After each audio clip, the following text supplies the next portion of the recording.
I got your reports back. Why didn't you come sooner for checkup? I hate to say this, but you have. Wait a minute. First, let's see how we got here and what happened. The best time to eat a large piece of cakes at night, right? Let us not forget about the bag of chips. Why not go out and enjoy pizza with your friends, maybe 2 times a week or even 3 times a week? Oh yeah, we can't stay away from French fries or fried chicken. Let's fry everything, even vegetables. The only way to live your best life is to watch TV at night with an enormous meal, and then you have to fall asleep right after eating. When someone rings the doorbell, you don't have to answer it. Someone will eventually open the door. Or you just have to yell, "Who is it?" I mean, come on. Is it wrong to call your son over to grab the remote that's sitting right in front of you? How dare us even exercise our hand, let alone our body? Please, this is the royal life. My wife is always yelling at me. My kids keep telling me to lose weight, and they keep telling me to exercise. I do exercise. I get up every morning, go to work, come home, eat, and sleep. That's my exercise. You eventually go to the doctor because you noticed you can't see how you used to, and because you feel tired and really lazy. You don't feel like doing anything anymore. The doctor runs labs on you, and he sees your sugar is high, your cholesterol is high, and your blood pressure is high. I got your reports back. Why did you not come sooner for a checkup?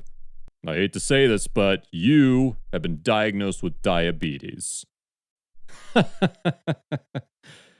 If you keep living like this, you will have a lot of problems in your health, and not just with sugar, but with blood pressure.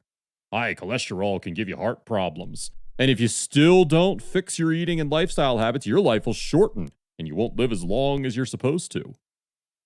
Normally, when we eat, our body senses food is coming down. There's a sensor under our stomach that only senses sugar. When the sensor realizes food has arrived, it sends little keys to pick up the sugar and stores the sugar in little rooms.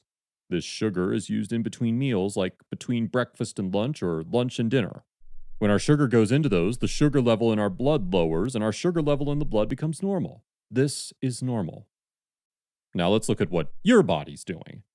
You have so much sugar coming in at once that there are not enough keys to keep up with your demand. Also, because you've gained weight, your keys have shut off. You could think of it like this. Your keys do not work because there's fat sitting on them. Your sugar can't go into the rooms for storage, so where does it go? Well, good question, let me tell you. Sugar goes everywhere.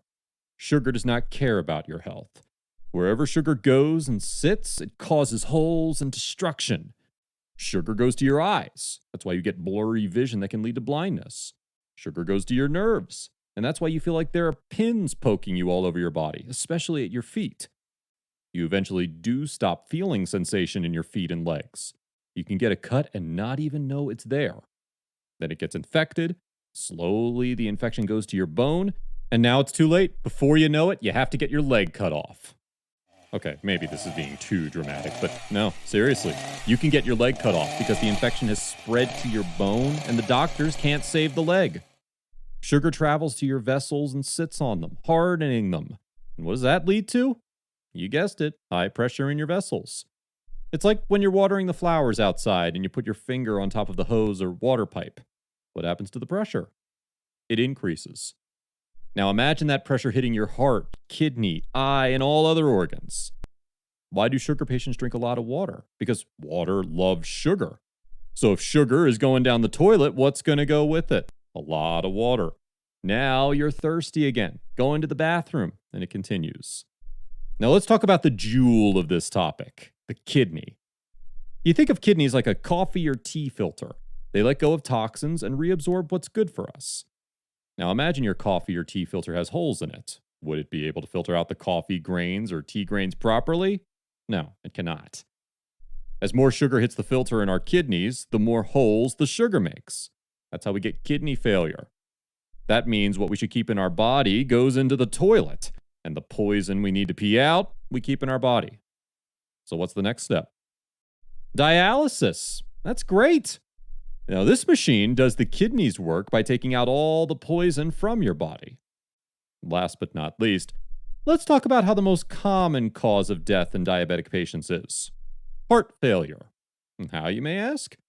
Again, remember the vessels in your heart get stiff as well, and there's not enough blood going to the heart muscles. Now the heart works faster and faster, and it eventually gets tired. And that's a heart attack. I understand we all will die, but why do you want to die a painful death?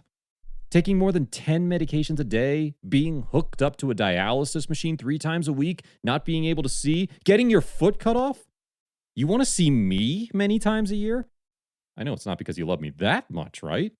You need to control what you eat. And you need to exercise so your fat can decrease and your keys can work better. Or nothing will happen to me, doctor. Trust me, I'm fine. All you doctors, just keep prescribing me medication. No sugar, no diabetes, no holes in a coffee filter can touch me. Oh yeah, my wife noticed something about my foot and wanted you to take a look at it.